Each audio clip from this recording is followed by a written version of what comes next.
Boa noite a todos. É com grande alegria que a gente está aqui de volta, né? Para mais uma reunião do nosso NEP. Só fazer uma coisinha aqui. Muito bem. Hoje, ainda no capítulo 5, quinta semana no capítulo 5, talvez a gente termine o capítulo 5 hoje. Vamos ver se a gente consegue encerrar. A gente estava nesse versículo aqui, no versículo 15, a gente não acabou de comentar.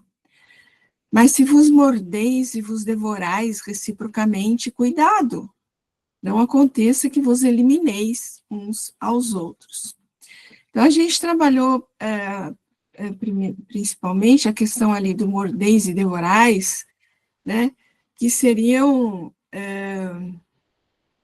alguém levantou a mão? Jussarinha? Isso, só para tirar uma dúvida, eu só estou com a imagem da carta aos Gálatas e não tenho texto nenhum aqui. É isso mesmo? Não? Eu também, Val, a minha... Peraí um pouquinho, vamos ver. Eu vou parar aqui a apresentação, vou começar de novo então, peraí. É bem que você falou. Bom, tá aí a abertura, né? Mudou agora? Mudou. Agora sim. Sim, muito obrigada, então. Então tá, então a gente estava nesse versículo, né? Vou ler de novo, então. Mas se vos mordeis e vos devorais reciprocamente, cuidado, não aconteça que vos elimineis uns aos outros. Então a gente trabalhou aquele mordeis e devorais ali, obviamente, simbolicamente, né? Com, assim, sugerindo que todo e qualquer tipo de agressão, e a gente trabalhou bastante a maledicência, as agressões mais, vamos dizer, verbais, né? A maledicência, a calúnia, né? Nesse sentido aí simbólico, né?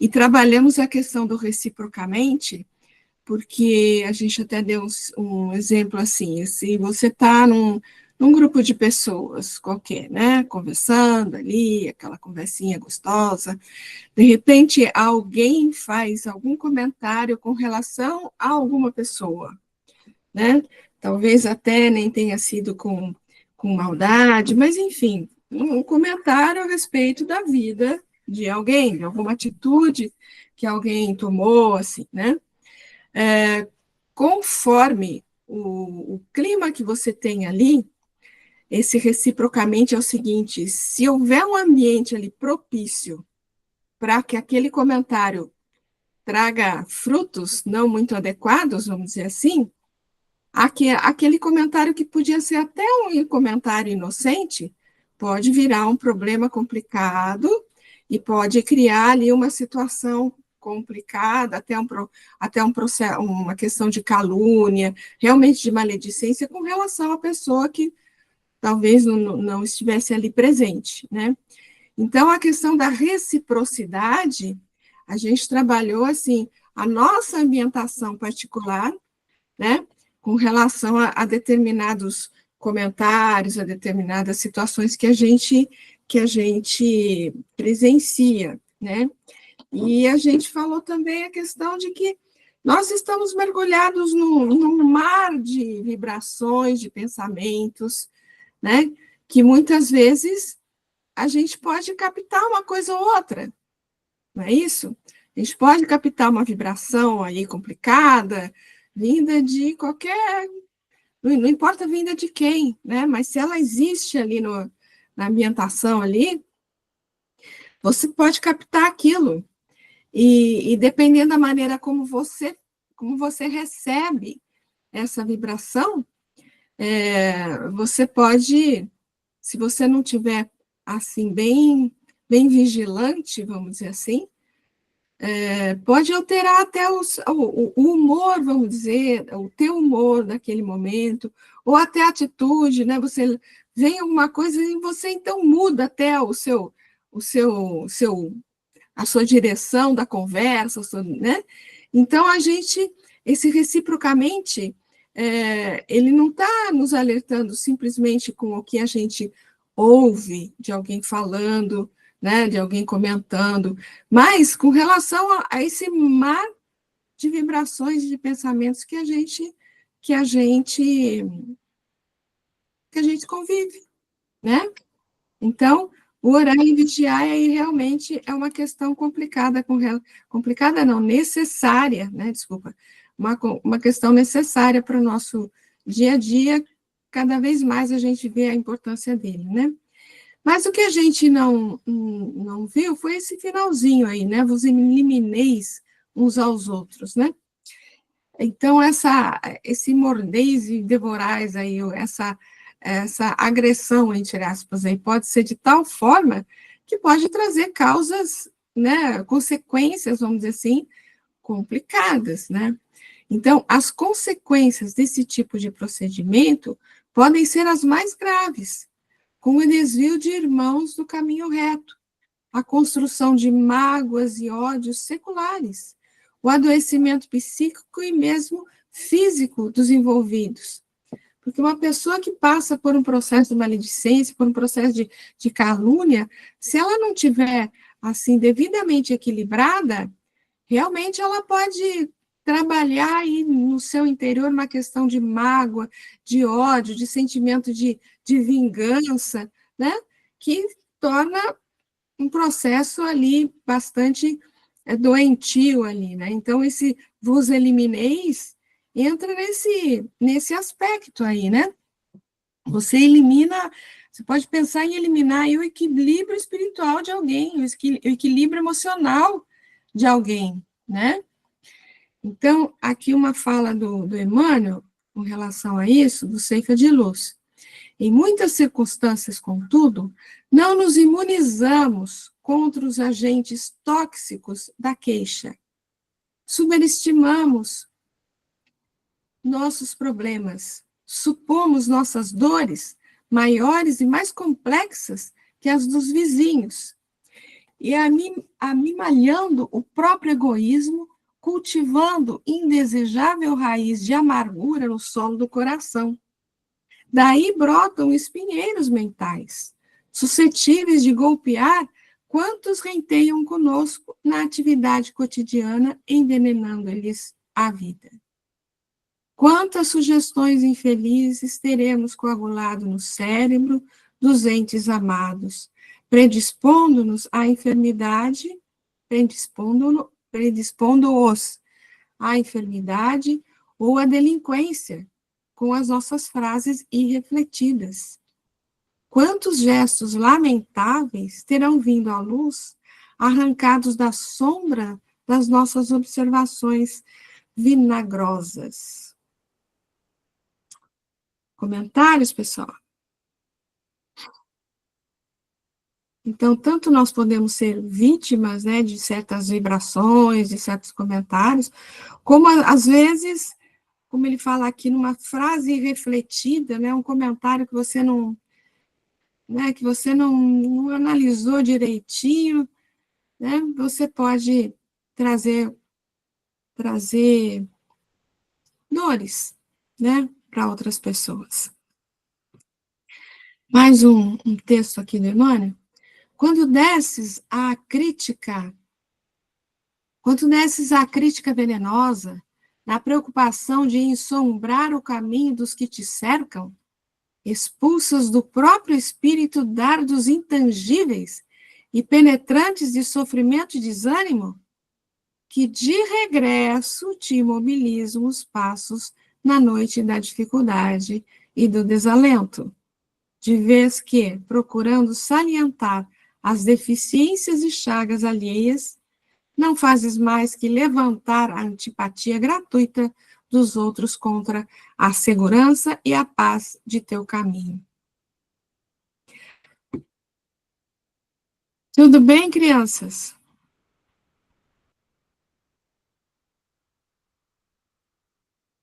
Então tá, vamos prosseguir mais um pouquinho?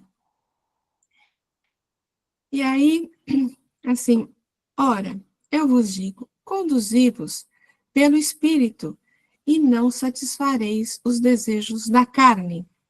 Lembra, nós trabalhamos bastante a questão da inclinação pelos desejos da carne, né?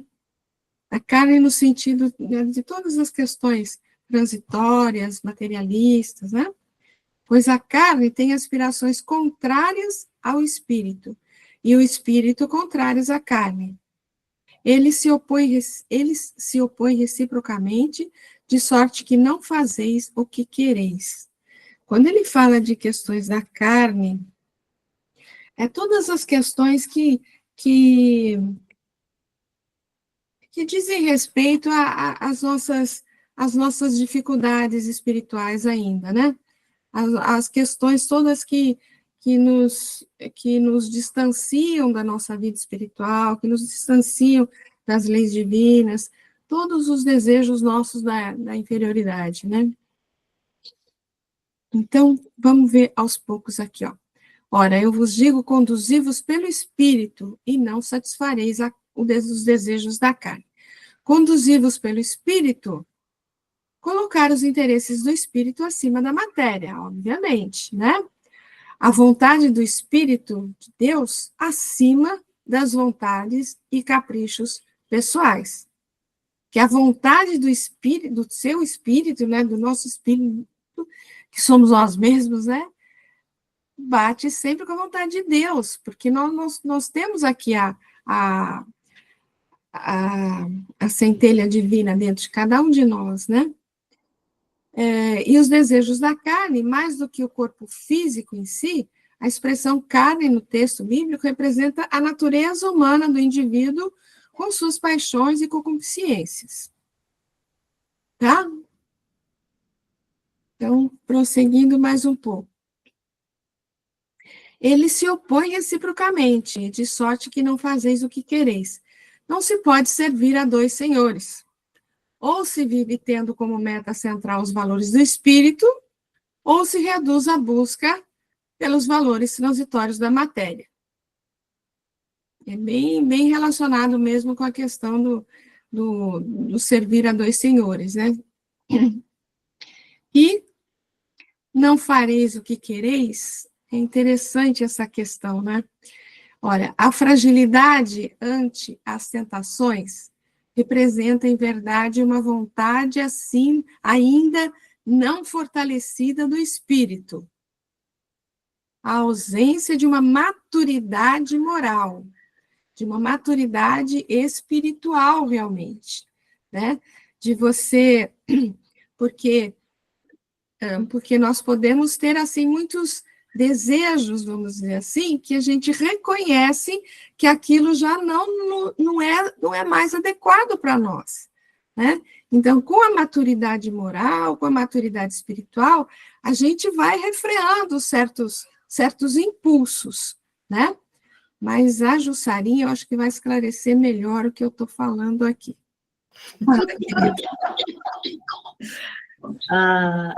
O interessante disso aqui, que conforme para a gente lembrar sempre, não é a carne, não é essa matéria aqui que é o problema. É o nosso espírito que ainda não está evoluído, né? Que ainda está com essa ausência. Eu achei interessante, a ausência da maturidade moral. Essa é que é a nossa questão. É isso que a gente está buscando agora, né? Através de estudo, através do trabalho, através do conhecimento. A gente aqui no NEP, podendo entender o Evangelho de Jesus, é que a gente vai começando a entender e compreender mais e ver que não, no fundo é meu espírito que está fraco, ele ainda não está não está moralmente maduro para poder falar, não é isso que eu quero. Porque, como diz Paulo, né? Como disse Paulo, tudo pode ser lícito, mas nem tudo me convém. Então, a gente tem essa noção, conhecer o que realmente nos convém. o que é bom para o espírito, e não somente para a carne, não somente para a matéria. Então, é por isso que é importante a gente saber distinguir e escolher qual dos senhores que a gente deseja. Se eu quero desenvolver moralmente, eu tenho que realmente pensar na questão do espírito. Eu tenho que seguir, fortalecer esse espírito para falar, não, não, não, não quero.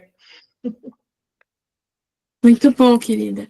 E tem uma fala do Paulo, né? Duas falas aqui dele, né? Que diz: com efeito, não faço o bem que quero, mas pratico o mal que não quero. Porque muitas vezes a gente não dá conta, né? Não dá conta de certas coisas.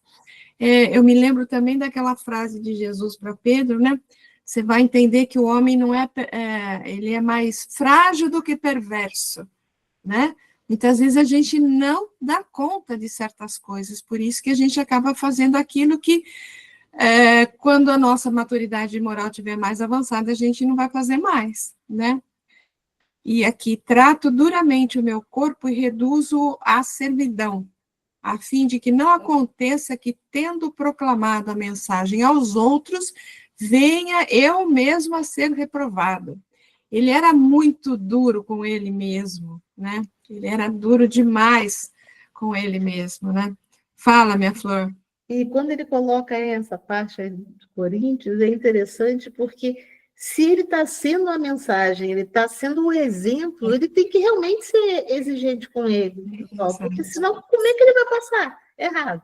Então ele tem que realmente cuidar, tem que servir realmente, tem que controlar o espírito para que a matéria consiga fazer certinho, seguir, que esse corpo consiga seguir, porque ele proclamou a mensagem aos outros, ele está sendo o exemplo que Jesus passou, tudo que ele aprendeu, então ele tem que realmente esforçar. É complicado, é difícil, mas não é impossível. Eu sempre falo isso para mim, eu brinco comigo assim, eu fico reclamando, não, é difícil, mas não é impossível.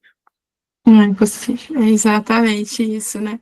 E é assim, a gente reconhece o tanto que ele entendeu a grande responsabilidade que ele tinha no trabalho que ele estava exercendo, né? De divulgar essa mensagem aí. Ele é fantástico. Agora, tem uma coisa, né? Deixa eu ver se já é aqui. É aqui. Não adianta também, depois que você cometeu algum ato que você reconhece que não deveria ter cometido, você, como acontece ainda, acontecia muito no passado, mas ainda acontece de vez em quando, você maltratar o seu próprio corpo por conta daquilo, né? Se autossupliciar. Então, não castigueis o corpo pelas faltas que o vosso livre-arbítrio o induziu a cometer, e pelas quais é ele tão responsável quanto o cavalo mal dirigido, pelos acidentes que causa, né? Você está dirigindo um carro, você provoca o acidente, o carro não tem culpa nenhuma, né? O carro não tem culpa nenhuma.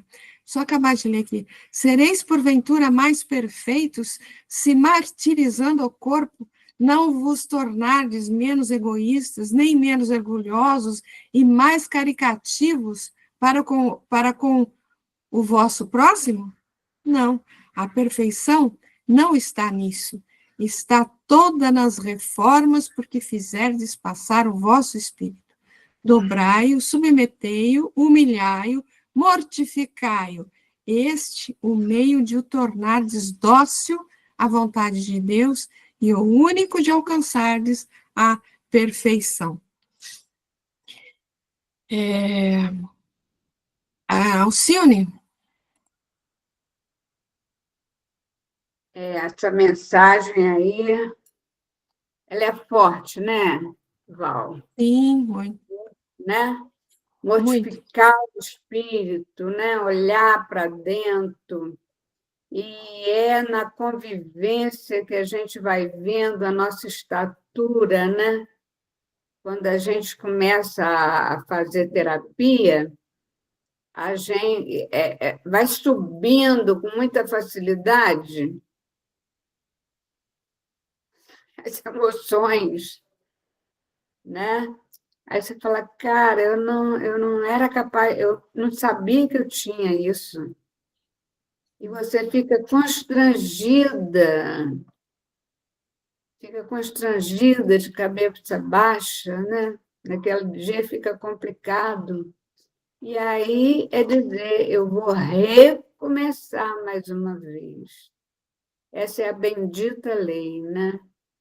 Eu Isso. vou recomeçar. Porque o nosso problema, hoje, por exemplo, a gente já não tem mais facilidade de falar da vida alheia, né? A gente é capaz de se calar, né? Mas o nosso grande desafio é o pensamento. O pensamento fragiliza, é incrível, né? Mas é isso, é a gente ter coragem de se olhar, saber que muita coisa Isso. ele é duplicado por outras situações, né? Mas que vamos Uhum. repensar, que a vitória é certa. Isso. Muito bom. Prosseguindo aqui mais um pouco, gente. Aí tem um texto do Emmanuel, que está no livro Pão Nosso, que é governo interno, que é o que a gente precisa, né? Antes subjugo o meu corpo e o reduzo à servidão, que é o versículo que a gente tinha colocado aqui, ó, aqui embaixo, né? Coríntios 9, 27. Ó, Coríntios 9, 27. Só que aqui ele está um pouquinho diferente, mas é o mesmo, né? Antes subjugo o meu corpo e o reduzo à escravidão, para que, pregando aos outros, eu mesmo não venha, de algum modo, a ficar reprovado. Então, vamos lá. Efetivamente, o corpo é a miniatura do universo. É imprescindível, portanto, saber governá-lo. Representação em material terrestre da personalidade espiritual, é razoável esteja cada um atento às suas disposições. Não é que a substância passiva haja adquirido poder superior ao da vontade humana. Todavia, é imperioso reconhecer que as tendências inferiores procuram subtrair-nos o poder de domínio. É indispensável esteja cada homem em dia com o governo de si mesmo. A vida interior, de alguma sorte, assemelha-se à vida de um Estado. O espírito assume a autochefia, auxiliado por vários ministérios, quais os da reflexão, do conhecimento, da compreensão, do respeito e da ordem. Ideias diversas e simultâneas constituem apelos bons ou maus do parlamento íntimo. Existem no fundo de cada mente extensas potencialidades de progresso e sublimação reclamando o trabalho. O governador supremo, que é o espírito, no cosmos celular, redige leis benfeitoras, mas nem sempre mobiliza os órgãos fiscalizadores da própria vontade. E as zonas inferiores continuam em antigas desordens, não lhes importando os decretos renovadores que não hostilizam nem executam. Em se verificando semelhante anomalia, passa o homem a ser um enigma vivo, quando se não converte num cego ou num celerado. Quem espera vida sã, sem autodisciplina, não se distancia muito do desequilíbrio ruinoso ou total. É necessário instalar o governo de nós mesmos em qualquer posição da vida. O problema fundamental é de vontade forte para conosco e de boa vontade para com os nossos irmãos. Tudo bem, crianças? Tem algum microfone que está aberto aí?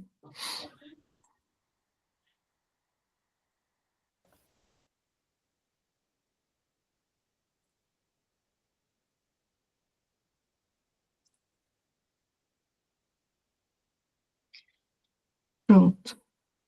Tudo bem, pessoal? Algum comentário?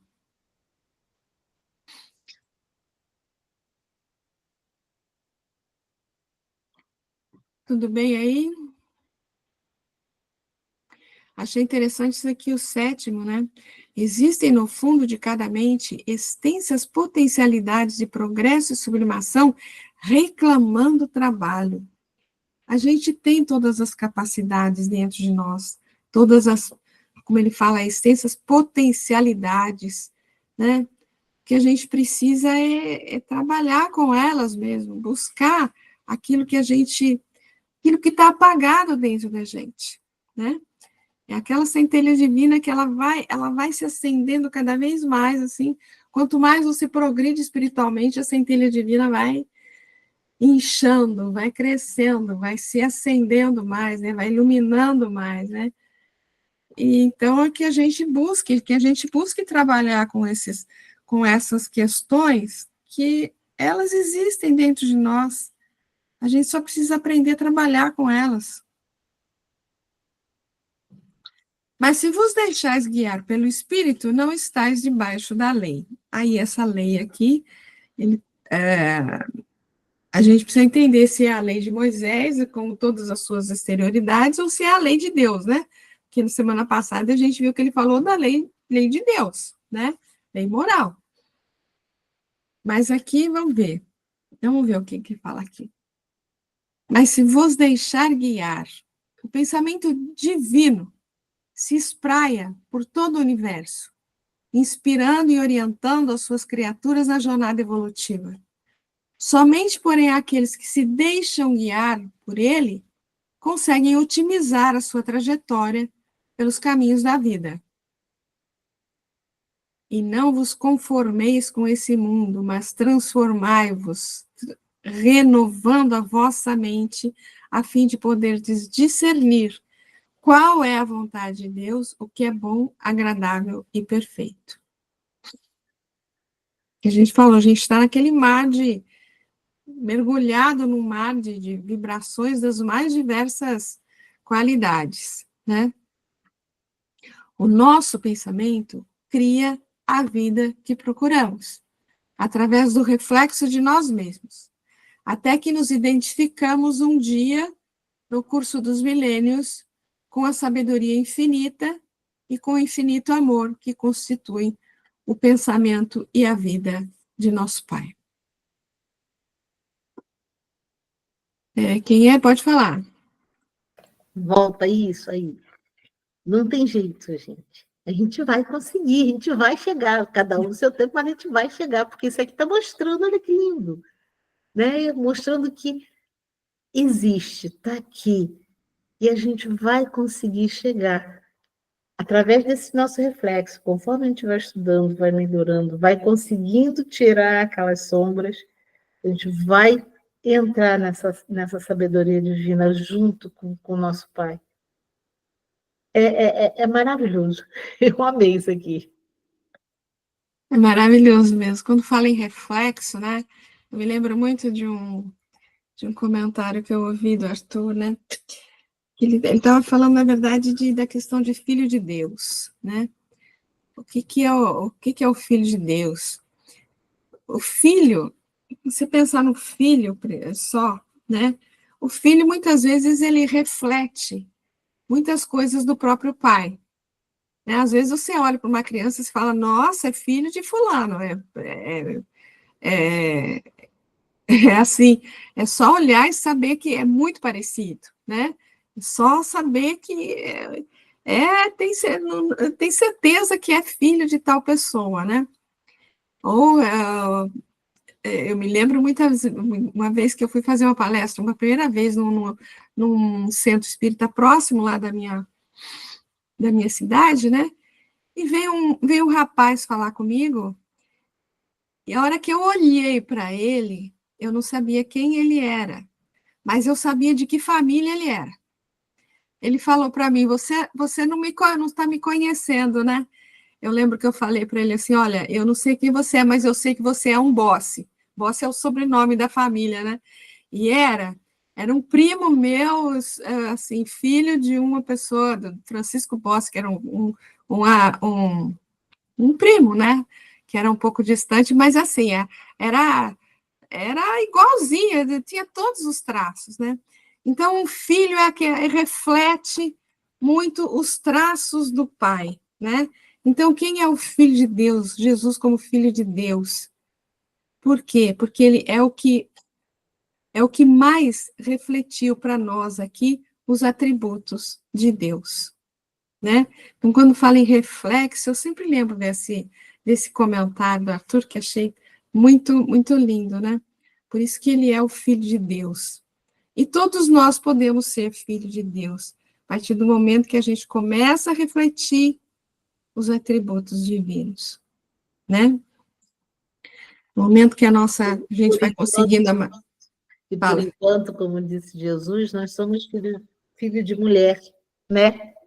Ele era filho do homem com H maiúsculo, porque ele conseguia demonstrar. Por enquanto, nós somos filhos de mulher, que significa o quê? Filho da carne, que ainda nós estamos crescendo, ainda estamos desenvolvendo, ainda não conseguimos chegar, mas chegaremos a ser os filhos do homem com H maiúsculo. É isso aí. O Haroldo Dutra também fala a mesma coisa, Valdete. Ele tem um vídeo, se eu achar, eu mando para vocês, explicando por que ele é o filho. Como espírito crístico, ele alcançou a dimensão de filho de Deus. Porque antigamente eu pensava assim, só ele que é filho e eu. Depois que eu vi, é que eu compreendi o que é ser filho de Deus. É só isso. Obrigada. Então, aí eu me lembro também sempre do primeiro capítulo de João, versículo, até abri já aqui, ó. Acho que versículo 11, deixa eu ver. A partir do versículo 10, eu vou ler para vocês. Estava falando, se referindo a Jesus, né? Estava no mundo e o mundo por meio dele foi feito e o mundo não o conheceu. Veio para as suas próprias coisas, mas os seus não o acolheram. Veja o 12 agora, olha. Mas a todos que o receberam,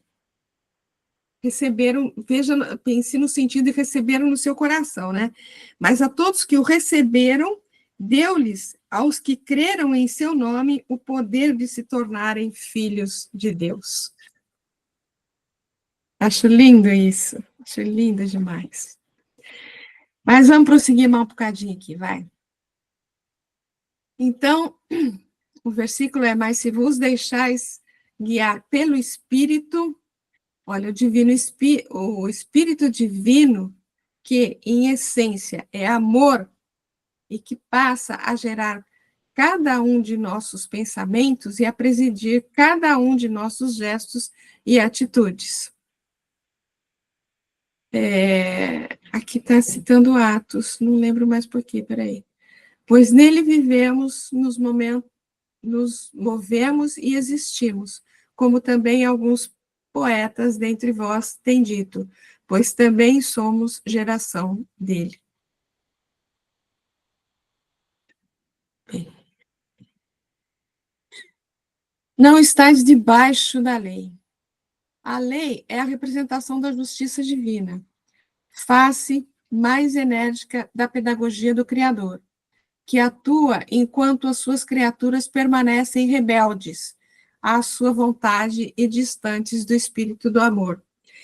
Lembra que a gente falou, há algumas semanas atrás, da questão da lei, que a lei, no início, ela era como que um pedagogo, que era para disciplinar o nosso pensamento, as nossas atitudes, não é?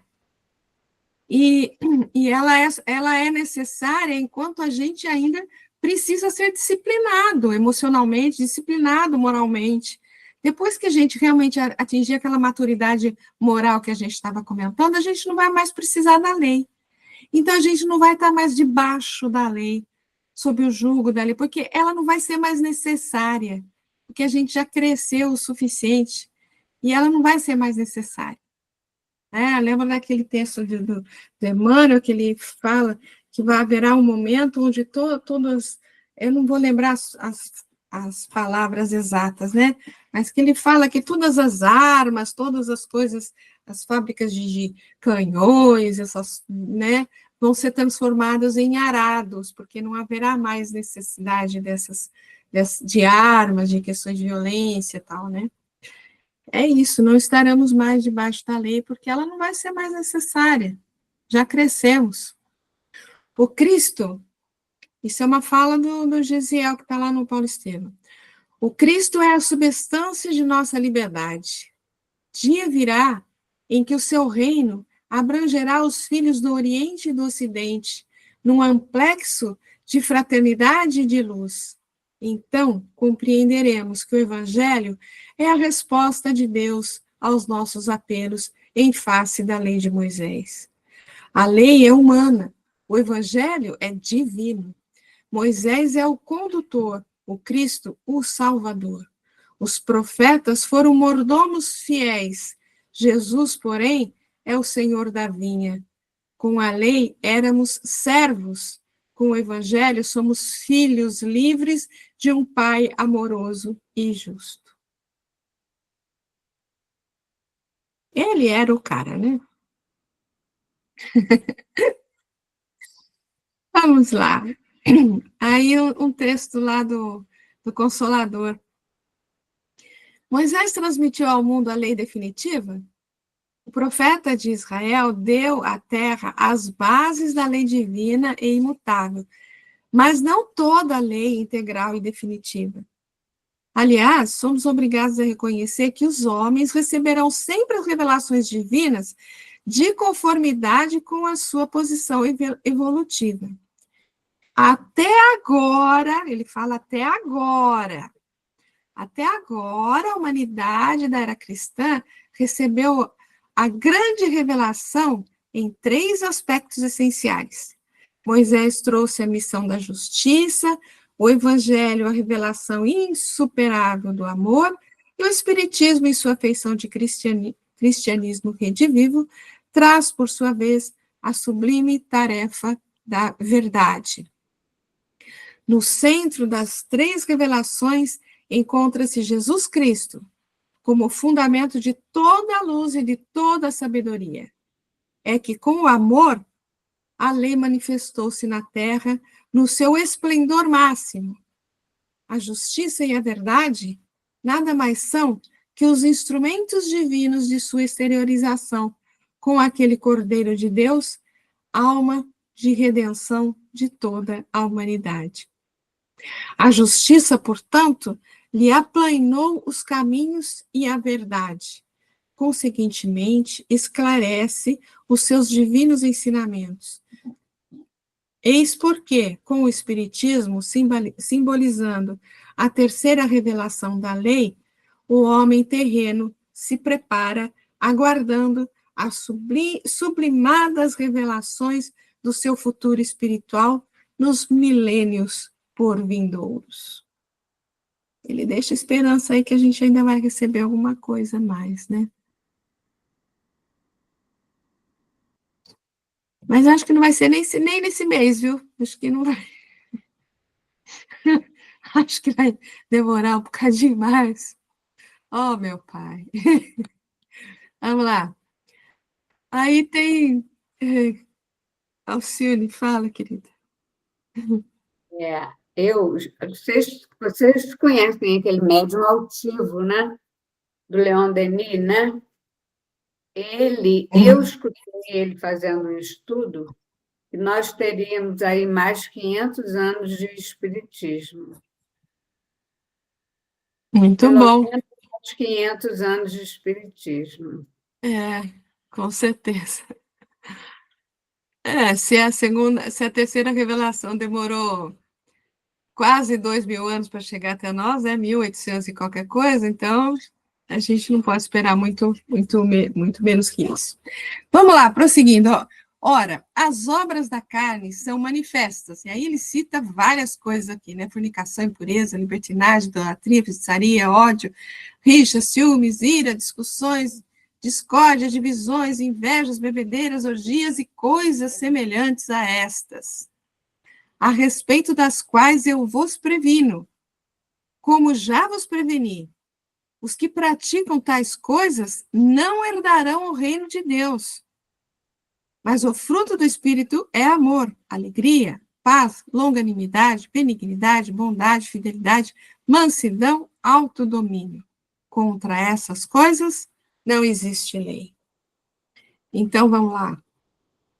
Primeiro, aí, o início, né? Ora, as obras da carne são manifestas, e aí ele cita uma série de coisas, né?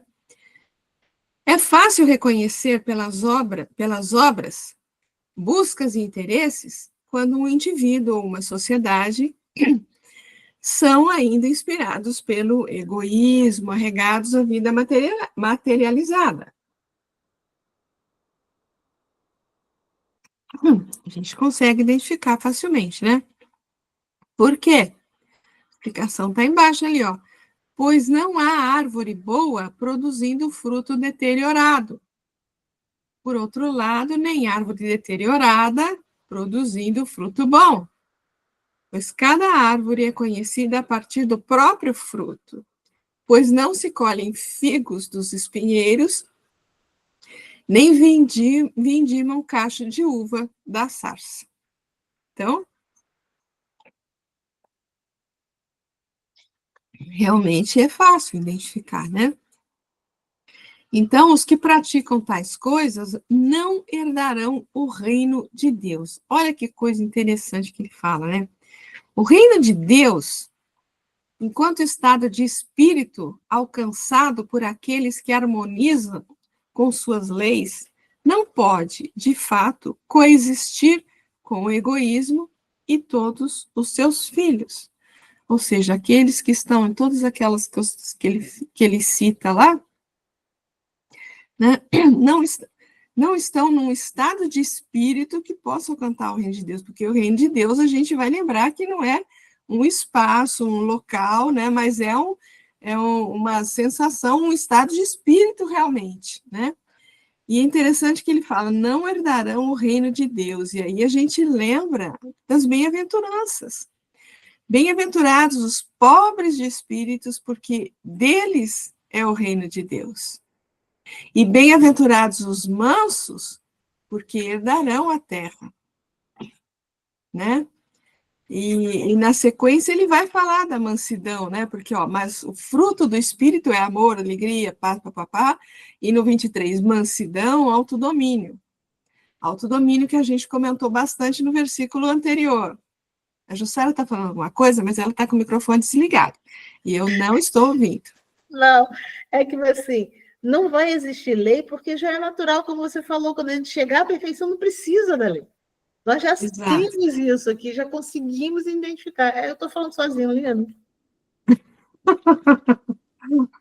Ah, mas fala com a gente também, vai. Mas vamos lá, gente. E agora, desculpa. Agora é interessante porque a gente vai falar um bocadinho de cada uma dessas coisas que ele citou aí. Amor, alegria, paz, etc, né? Quer ver? Olha aí, primeiro o fruto do Espírito.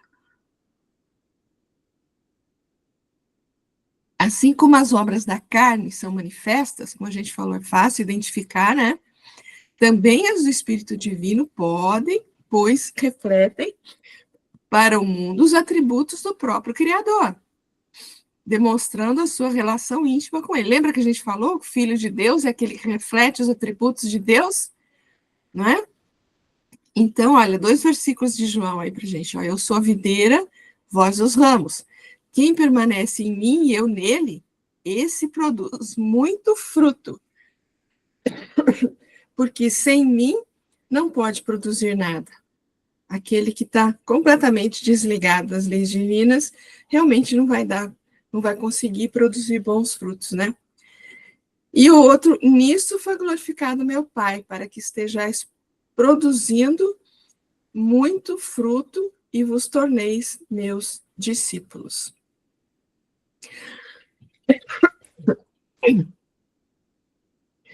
Então, ó, comentando um pouquinho de cada um deles, né? O amor. Alguns traduzem por caridade. Em suma, é o sentimento amplo, não restrito a determinada pessoa, é um amor que quer o bem do próximo, que compartilha, que coopera, é o amor do novo mandamento de Jesus. É a dinâmica do sentimento mais nobre que pode haver. Paulo diz que é o vínculo da perfeição, e na primeira carta aos Coríntios descreve magistralmente a natureza desse sentimento. É a conquista maior do Espírito, por ser o reflexo de Deus em nós. Olha o reflexo de Deus aí de novo. Reflexo de Deus em nós. Olha que bonito isso. Tudo bem? A gente vai comentar um pouquinho cada um dos coisinhas ali, tá? Ó, alegria agora.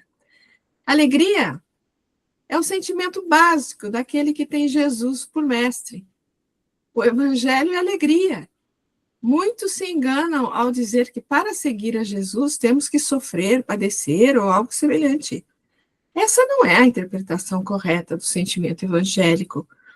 O jugo de Jesus é suave e seu fardo é leve.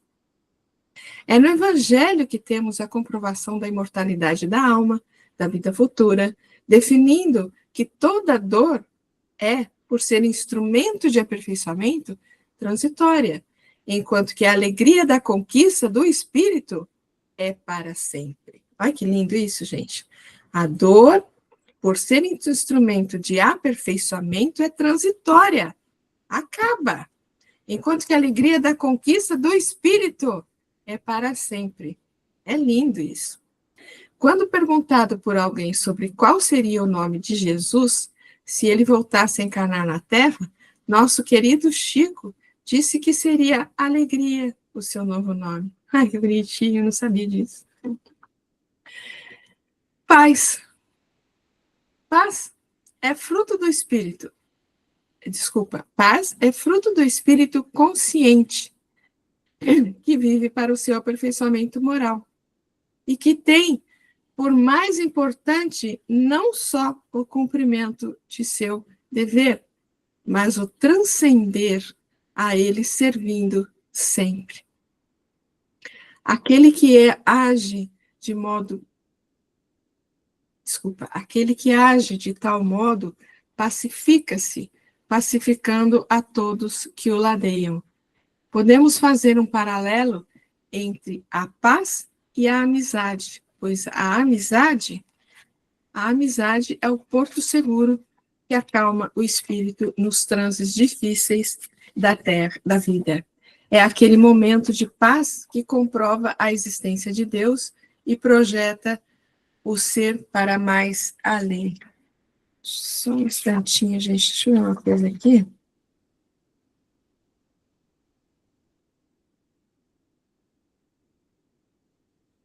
Aqui, eu estava buscando uma bem-aventurança, né? Porque ele fala aqui da questão da consciência aí, né? É o fruto do espírito consciente que vive o seu aperfeiçoamento moral, ou seja, ele está em paz consigo mesmo, ele está em paz com a sua consciência, né? Espera aí um pouquinho. Então, quando você vai lá nas bem-aventuranças, tem lá, ó, o 5.6, bem-aventurados os que têm fome e sede de justiça, porque eles serão saciados. Eu me lembro também de um estudo lá com o Arthur, que eu inclusive perguntei para ele como que o espírito... Porque quando você está com fome da matéria, você come, você fica saciado, você fica satisfeito, né? Agora, em pensando espiritualmente, quando que o espírito está saciado, está satisfeito? É quando ele está com a consciência tranquila, quando ele está em paz consigo mesmo. Achei lindo também essa questão aí. Longanimidade. Dicionário. Qualidade da pessoa que é altruísta, bondoso, generoso, que aceita de modo firme e corajoso as adversidades a favor de outrem. Paciência para suportar as ofensas dos outros ou os próprios sentimentos. Firmeza de ânimo. Alguns traduzem por paciência, que é, em última instância, é a ciência da paz, pois forjada no serviço que promove o ser a qualidade de servidor de Deus.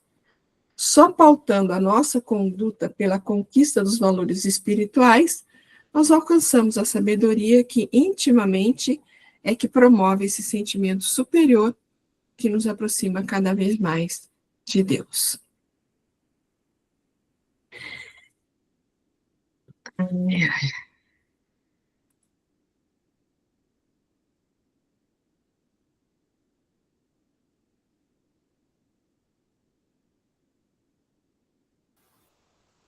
Oi.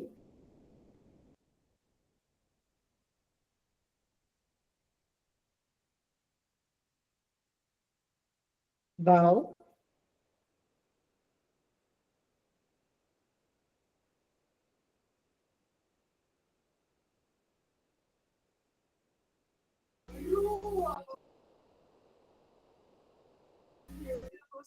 Jussara?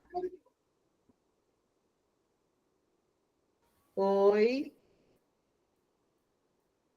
Quem me chamou? Oi, eu acho. Ah, agora a Val voltou. Voltou. Bem, desculpa, voltou, né? Caiu todo mundo? Desculpa, pessoal. Acho que foi uma falha minha aqui, peraí. Não, foi da internet, foi geral, todo mundo congelou, Val. Ah, é? É, ficou só a Jussara e eu aqui. É que eu caí também, depois voltei. Pronto. Voltou? Voltou, Então, a gente estava aqui, né? voltou. Agora vamos aqui. Benignidade e bondade, significando pureza de sentimento, generosidade e boa índole. É o objetivo da evolução, que tem o Evangelho como melhor instrumento. Fazer o bem é o caminho, porém tornar-se bom é a meta. Interessante isso, né? Fazer o bem é o caminho que você precisa tomar, porque a sua meta é tornar-se bom, né? Fidelidade. Este é um tema de grande importância, não só para a compreensão de toda a literatura bíblica, mas também para a sua vivência em bases de amor. A palavra grega que origina fidelidade é pistis, que é a mesma que traduzida gerou fé. Portanto, fé no Evangelho não é sinônimo de crer, mas de fidelidade. Tem fé aquele que é fiel. Tem fé em Deus. Ter fé em Deus é ser fiel a Ele. O mesmo podemos dizer em relação ao Cristo e ao Evangelho. Fidelidade é, desse modo, um dos frutos do Espírito de maior importância. É sempre presente nos textos bíblicos desde o Antigo Testamento, a ideia da aliança feita por Deus com o homem. Essa aliança, casamento, foi tentada com Adão, depois com Noé, depois com Abraão, com Isaac, com Jacó.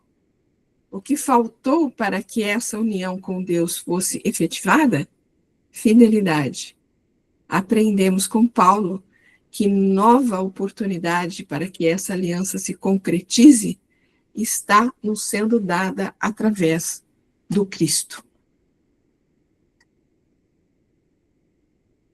Complicado, né? É a grande responsabilidade que nós temos. E aí a mansidão, lembra que a gente falou da mansidão?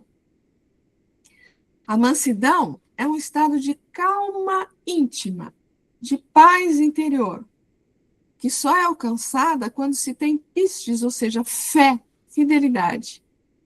O manso jamais agride, jamais violenta, jamais se inquieta, porque ele sabe da presença de Deus em tudo e em todos, mesmo nas situações desagradáveis, naquelas que podem parecer adversas. Se Deus se manifesta na vida que tem uma mínima planta, num animal aparentemente nocivo, por que não estará presente em todos os momentos do espírito que se ergue para a perfeita harmonia cósmica? O manso sabe dessa realidade transcendental. Por isso, ele herdará a terra renovada. redimida e automaticamente se transformará num pacificador, sendo chamado Filho de Deus. Bonito, né, gente? Não Viu? lembro o que eu Porque queria. filho de Deus, aí está até mostrando tudo para a gente chegar realmente a ser filho de Deus.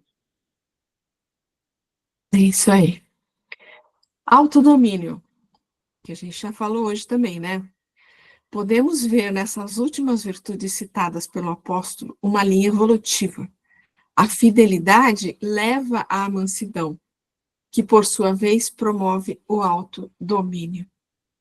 O autodomínio é fruto de um amadurecimento só conquistado com a vitória do espírito sobre a carne. É fundamental para a vivência evangélica, pois só aquele que domina seus sentimentos inferiores pode dizer-se um com o Cristo.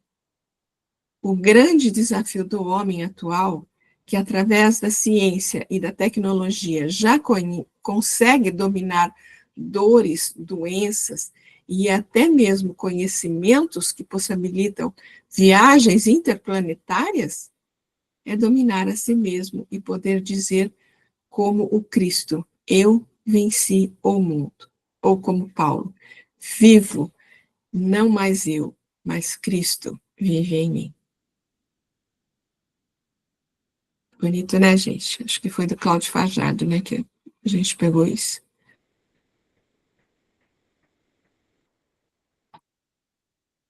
Contra essas coisas não existe lei. Porque como a Jussarinha falou, depois que a gente conquistou tudo isso, eu já não preciso mais da lei, porque a lei já não vai me constranger com nada, né? Pois o fruto do Espírito é amor. Amor que transcende a tudo que evolui, cobre a multidão de pecados, capacita o ser a realizar maravilhas. Quando tivermos implantado em nós todas essas virtudes, não mais precisaremos do tempo e do espaço, de pedagogos, lembra que a gente falou da lei como pedagogo, e nem de mestres, pois conscientemente construiremos nosso destino em glória, já não sujeitos às leis, mas capazes de operar pela bondade, pela generosidade, pela devoção ao bem. Tudo bem? Está longe, Ai, mas a vontade, se pudesse, meu Deus do céu, eu olho, vejo isso tudo, e falo assim, gente, eu estou tão longe disso, mas é tão lindo. A gente vai conseguir. mas a gente está no caminho, né? Como foi dito ali, fazer o bem é o caminho. É o caminho. Está no Tornar, caminho, a caminho dessa evolução. tornar-se bom é a meta, é a nossa meta. Pois os que são de Cristo Jesus crucificaram a carne com suas paixões e seus deveres. Ou seja, quem está com Cristo, esse crucificaram a carne no sentido de abolir de si as questões, né, das paixões, da matéria, né? Então, vamos lá.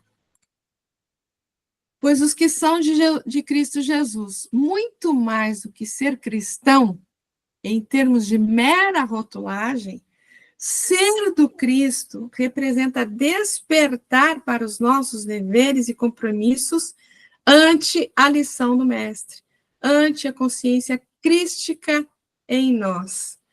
Então, ser do Cristo é ter essa consciência crística, né? É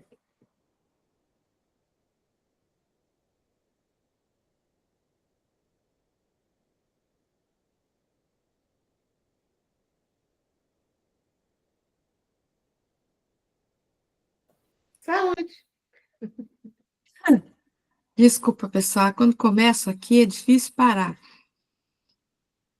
Ai, ainda tem mais. Ai, Jesus, vamos ver se vai para frente. Então, meditemos na extensão de obrigada, nossos deveres morais. 。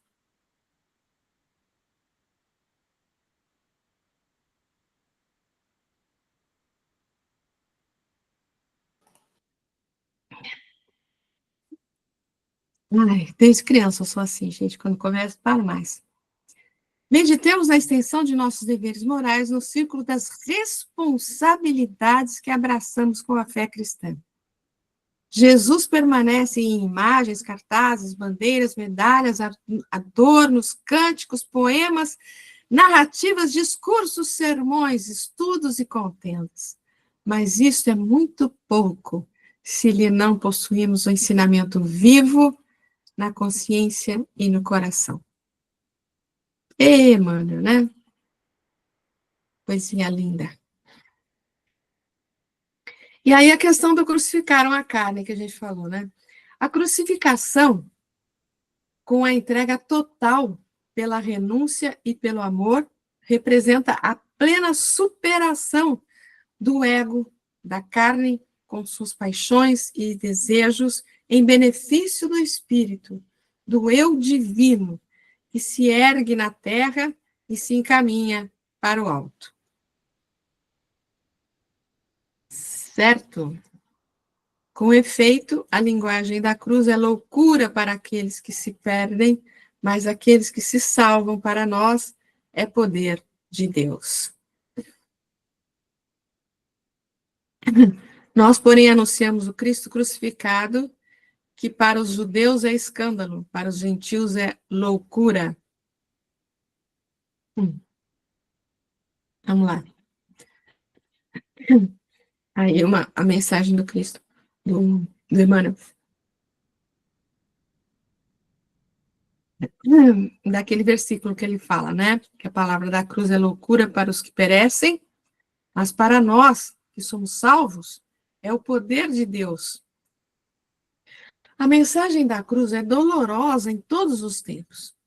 Do Calvário, desceu para o mundo uma voz, a princípio desagradável e incompreensível. No martirológio do Mestre, situavam-se todos os argumentos de negação e superficialmente absoluta. O abandono completo dos mais amados, a sede angustiosa, capitulação irremediável, perdão espontâneo que expressava humilhação plena, sarcasmo e ridículo entre ladrões, derrota sem defensiva, morte infamante. Mas o Cristo usa o fracasso aparente para ensinar o caminho da ressurreição eterna, demonstrando que o eu nunca se dirigirá para Deus sem o aprimoramento e sem a sublimação de si próprio. Ainda hoje, a linguagem da cruz é loucura para os que permanecem interminavelmente no círculo de reencarnações de baixo teor espiritual. Semelhantes criaturas não pretendem senão mancomunar-se com a morte, exterminando as mais belas florações do sentimento. Dominam a muitos, incapazes do próprio domínio, ajuntam tesouros que a imprudência desfaz e tecem fios escuros de paixões obcecantes, em que sucumbem, vezes sem conto, à maneira de aranha encarcerada nas próprias teias. Repitamos a mensagem da cruz ao irmão que se afoga na carne, e ele nos classificará à conta de loucos. Mas todos nós, que temos sido salvos de maiores quedas pelos avisos da fé renovadora, estamos informados de que, nos supremos testemunhos, segue o discípulo para o Mestre, quando o Mestre subiu para o Pai, na glória oculta da crucificação.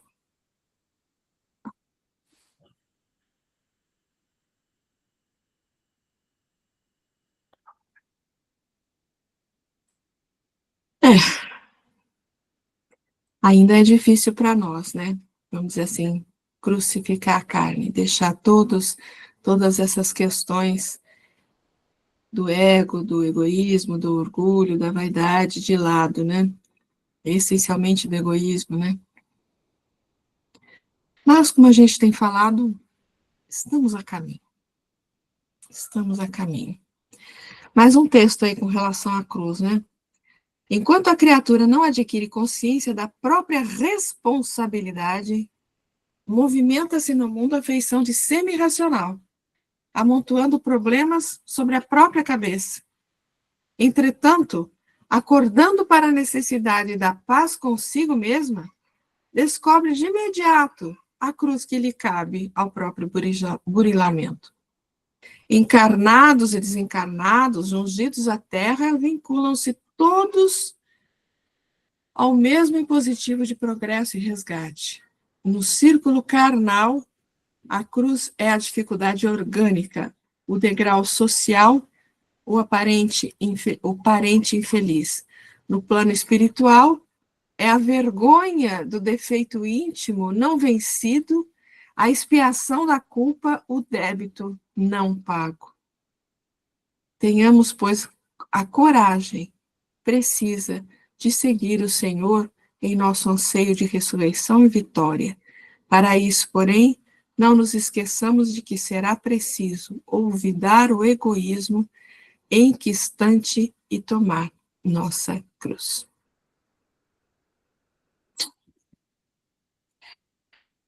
Ai, ai, ai. Mais um. Cruzes e algemas. Procura aceitar com valor e serenidade os preciosos deveres que o Senhor te confia, porque das cruzes abandonadas nascem as trevas da rebeldia e do orgulho, que perturbam o coração e ensanguentam os filhos rebelados da terra. Quantos lhes abominam os braços santificantes, sacudindo-lhes o jugo, não raro descem a sombra e a viciação, a loucura e a delinquência, em que padecem, às vezes, por séculos dolorosos, nos grilhões do remorso e do crime, do desequilíbrio e do desencanto, que inventaram para si mesmos. Aquela história, né, que às vezes você, num momento de falta de mansidão, né, a gente comete alguns equívocos e que às vezes trazem, como ele coloca aí, às vezes séculos, né, de remorsos, de loucura, enfim, às vezes por conta de uma satisfação temporária, a gente perde uma reencarnação, né? Vivemos pelo Espírito, e pelo Espírito pautemos também nossa conduta. Vivemos pelo Espírito. Se já fomos alcançados pelos conhecimentos que dizem respeito ao Espírito, ao mundo espiritual, alcançamos um novo patamar na jornada evolutiva, com um novo sentido existencial e novos valores e objetivos fundamentais. Quer dizer, está tudo aí prontinho, né? A receita de bolo já foi dada, é só seguir. Pelo Espírito, pautemos, então, a nossa conduta. Esses conhecimentos que nos chegam acerca da realidade espiritual têm de repercutir em nossa conduta, valores e objetivos hoje, a fim de que não se tornem inúteis, ampliando-nos a responsabilidade moral ante os equívocos, ante os equívocos e desequilíbrios do caminho. Espiritismo é culto ao espírito. E aí uma fala de Kardec aqui, né? O simples fato de poder o homem comunicar-se com os seres do mundo espiritual traz consequências incalculáveis da mais alta gravidade.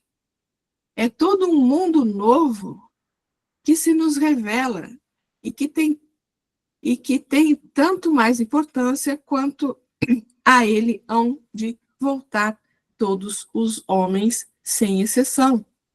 O conhecimento de tal fato não pode deixar de acarretar, generalizando-se, profunda modificação nos costumes, caráter, hábitos, assim como nas crenças que tão grande influência exerceu sobre as relações sociais. É uma revolução completa a operar-se nas ideias, Evolução tanto maior, tanto mais poderosa, quanto não se circunscreve a um povo, nem a uma casta, visto que atinge simultaneamente pelo coração todas as classes, todas as nacionalidades, todos os cultos. Se você rejeita esse fato, se você fala que esse fato não existe, você vai rejeitar tudo de Chico, tudo de Divaldo, tudo de todos aí, né? Então, todo o conhecimento toda a doutrina espírita, né? Você vai rejeitar tudo isso. Quer dizer, é uma coisa de grande importância, isso, né? Aí, no Vinha de Luz, Emmanuel fala para a gente: que fazeis especial? Iniciados na luz da revelação nova, os espiritistas cristãos possuem patrimônios de entendimento muito acima da compreensão normal dos homens encarnados.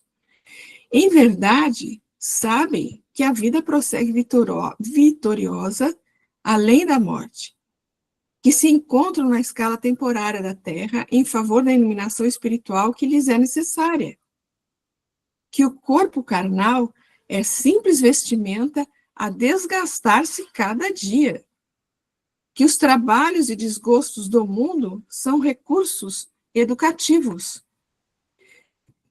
que a dor é o estímulo às mais altas realizações, que a nossa colheita futura se verificará de acordo com a sementeira de agora, que a luz do Senhor clarear-nos-á os caminhos sempre que estivermos a serviço do bem. Ele faz um resumo da doutrina espírita e do evangelho aqui, né? Que toda oportunidade de trabalho no presente é uma bênção dos poderes divinos. Que ninguém se acha na crosta do planeta sem excursão de prazeres fáceis, mas sim em missão de aperfeiçoamento. Que a justiça não é uma ilusão e que a verdade surpreenderá toda a gente. Que a existência na esfera física é abençoada oficina de trabalho, resgate e redenção. E que os atos, palavras e pensamentos da criatura produzirão sempre os frutos que lhes dizem respeito no caminho infinito, no campo infinito da vida. Efetivamente, sabemos tudo isso. Sabemos tudo isso, gente. Em face, pois, de tantos conhecimentos e informações dos planos mais altos, a beneficiarem nossos círculos felizes de trabalho espiritual, é justo ouçamos a interrogação do Divino Mestre. Que fazeis mais que os outros? O Emmanuel fez um resumo aqui de todo o Evangelho e toda a doutrina espírita nesse texto aqui, né? É um texto para a gente imprimir e botar na geladeira, assim, porque, pelo amor de Deus, né?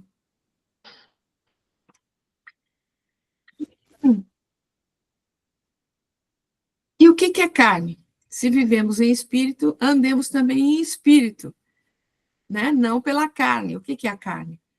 Quase sempre, quando se fala de espiritualidade, apresentam-se muitas pessoas que se queixam das exigências da carne. É verdade que os apóstolos muitas vezes falaram de concupiscências da carne, de seus criminosos impulsos e nocivos desejos. Nós mesmos, frequentemente, sentimos-nos na necessidade de aproveitar o símbolo para tornar mais acessíveis as lições do Evangelho. O próprio Mestre figurou que o espírito, como elemento divino, é forte, mas que a carne, como expressão humana, é fraca. Entretanto, o que é a carne?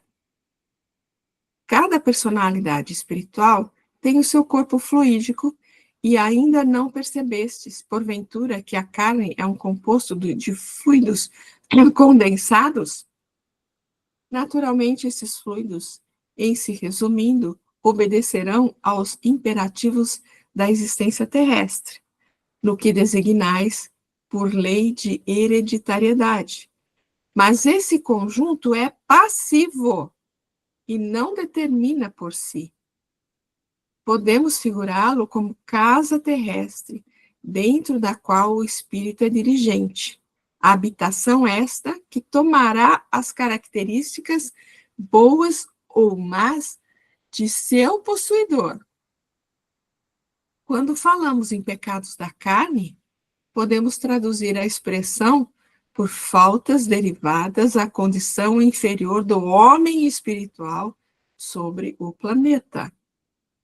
Os desejos aviltantes, os impulsos deprimentes, a ingratidão, a má-fé, o traço do traidor nunca foram da carne. É preciso se instale no homem a compreensão de sua necessidade de autodomínio, acordando-lhe as faculdades de disciplinador e renovador de si mesmo em Jesus Cristo.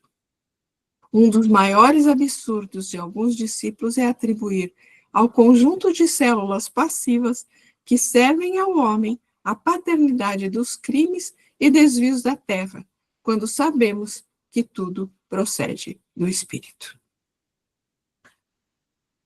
Não devemos esquecer nunca disso. Não é a carne, como você falou, né? Nós, aqui, ele é o nosso automóvel, né? Nosso automóvel. Ele está aqui só para nos ajudar a circular, a andar. Então, quem manda, comanda, age corretamente ou não, é o espírito. É o livre-arbítrio. É de cada um.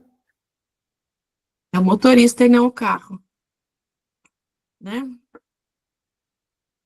E, finalmente, o último aqui, ó. Não sejamos cobiçosos de vanglória, provocando-nos uns aos outros e invejando-nos uns aos outros. Cobiçosos da vanglória, de vanglória. O apego à materialidade, isto é, à carne, gera uma série de consequências, espiritualmente, para a vida comunitária, que agora Paulo lista, cobiça, vaidade, etc., né? Que são todos frutos amargos dessa raiz de apego à carne. Como o próprio nome diz, as vanglórias do mundo são vãs, glórias efêmeras e passageiras. Quer dizer, quem está vinculado só às questões da materialidade procura as glórias passageiras, né? Não procureis, pois, na terra os primeiros lugares, nem vos colocar acima dos outros, se não quiserdes ser obrigados a descer. Buscai, ao contrário, o lugar mais humilde e mais modesto, porquanto Deus saberá dar-vos um mais elevado no céu que o merecerdes. E aqui, provocando-nos uns aos outros, né? O hábito infeliz das provocações, injúrias e calúnias, das discussões inúteis e estéreis, é um dos sinais mais característicos da imaturidade do espírito, do seu desenvolvimento moral e espiritual ainda deficiente. Bem-aventurados sois vós, quando vos injuriarem e perseguirem e mentindo, disserem todo mal contra vós por causa de mim. Vocês percebem que a gente citou várias das bem-aventuranças aqui hoje? Várias, né? Os preceitos do mundo sobre o que se convencionou chamar ponto de honra produzem, que provocava os como é que chama? Nossa, me fugiu a palavra aqui. Duelos, provocava os duelos de antigamente, né? Produzem essa suscetibilidade sombria, nascida do orgulho e da exaltação da personalidade, que leva o homem a retribuir uma injúria com outra injúria, uma ofensa com outra, o que é tido como justiça por aquele cujo senso moral não se acha acima do nível das paixões terrenas. Quando você retribui uma injúria, quando você retribui uma ofensa, não deixa de ser... Nossa, fugiu a palavra de novo, gente, que isso? Um duelo. Um duelo. Não deixa de ser um duelo. Discussões que você tem até com marido, esposa, filho, mãe, sei lá, né? Não deixa de ser um duelo. Não deixa de ser um duelo. Mais vale ser crucificado em serviço... Oi?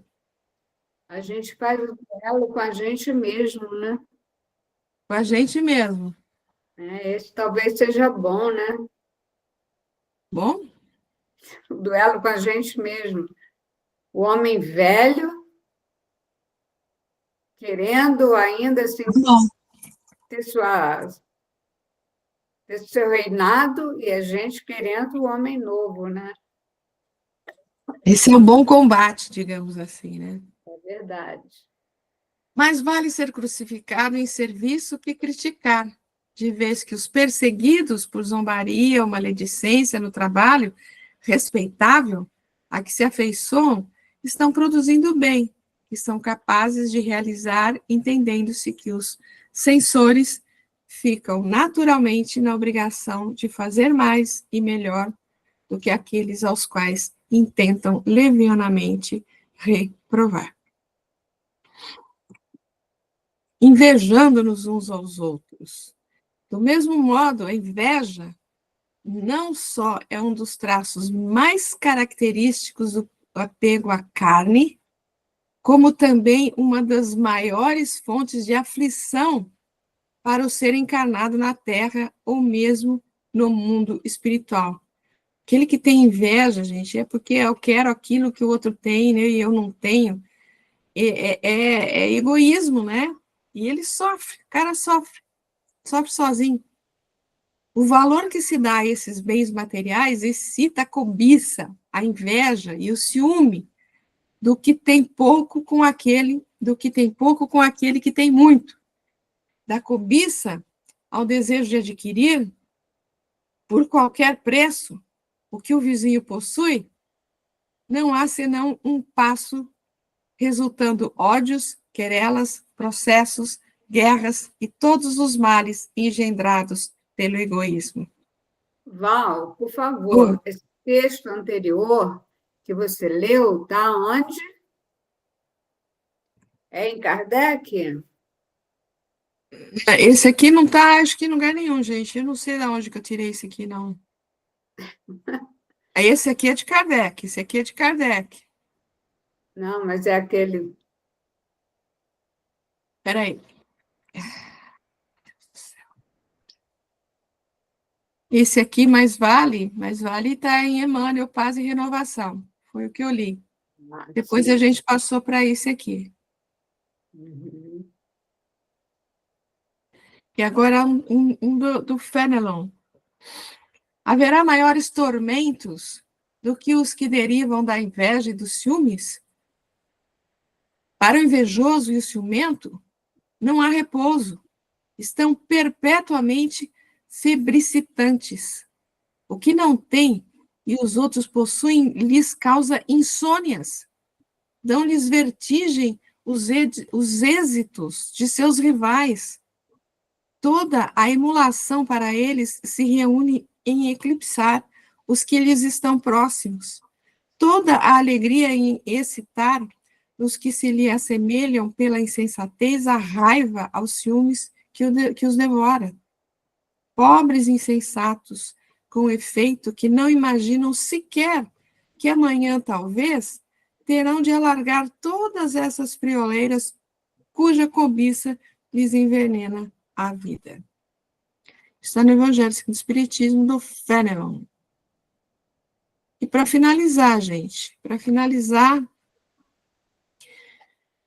glória cristã, porque a nossa glória é esta, o testemunho da nossa consciência. Falamos tanto da consciência tranquila, né, da paz, da mansuetude. Desde as tribos selvagens que precederam a organização das famílias humanas, tem sido a terra grande palco utilizado na exibição das glórias passageiras. A concorrência intensificou a procura de títulos honoríficos transitórios. O mundo, desde muito, conhece glórias sangrentas da luta homicida, glórias da avareza nos cofres da fortuna morta, do orgulho nos pergaminhos brazonados e inúteis, da vaidade nos prazeres mentirosos que precedem o sepulcro. A ciência cristaliza as que lhe dizem respeito nas academias isoladas. As religiões sectaristas nas pompas externas e nas expressões do proselitismo.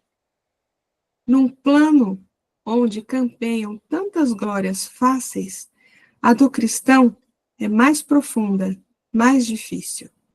A vitória do seguidor de Jesus é quase sempre no lado inverso dos triunfos mundanos. É o lado oculto. Raros conseguem vê-lo com olhos mortais. Entretanto, essa glória é tão grande que o mundo não a proporciona, nem pode subtraí-la. É o testemunho da consciência própria, transformada em tabernáculo do Cristo vivo. No instante divino dessa glorificação, deslumbra-se a alma ante as perspectivas do infinito. É que algo de estranho aconteceu aí dentro, na cripta misteriosa do coração. O filho achou seu pai em plena eternidade. Fim. Final do capítulo 5. Semana que vem, iniciamos o capítulo 6º e último desta carta. No capítulo aqui, até aqui ele foi bastante duro, né? No 6º ele vai ser mais ameno, mais ameno. Algum comentário, pessoal? Sem comentários? Sem comentários? Então... Só reflexões internas. Vou compartilhar para vocês aí no grupo agora todos esses slides que a gente viu aqui do capítulo 5, tá? Então, muito bom, a reunião foi ótima, apesar de eu ter falado muito, e vocês falaram muito bem, mas falaram pouco, eu gosto quando vocês falam mais. Mas tudo bem. Então, se Deus assim o permitir, muito obrigada, viu, a todos. Se Deus assim o permitir, semana que vem a gente está de volta no capítulo 6º da Carta aos Gálatas. Tá bom? Grande beijo no coração de todos. Fiquem com Deus.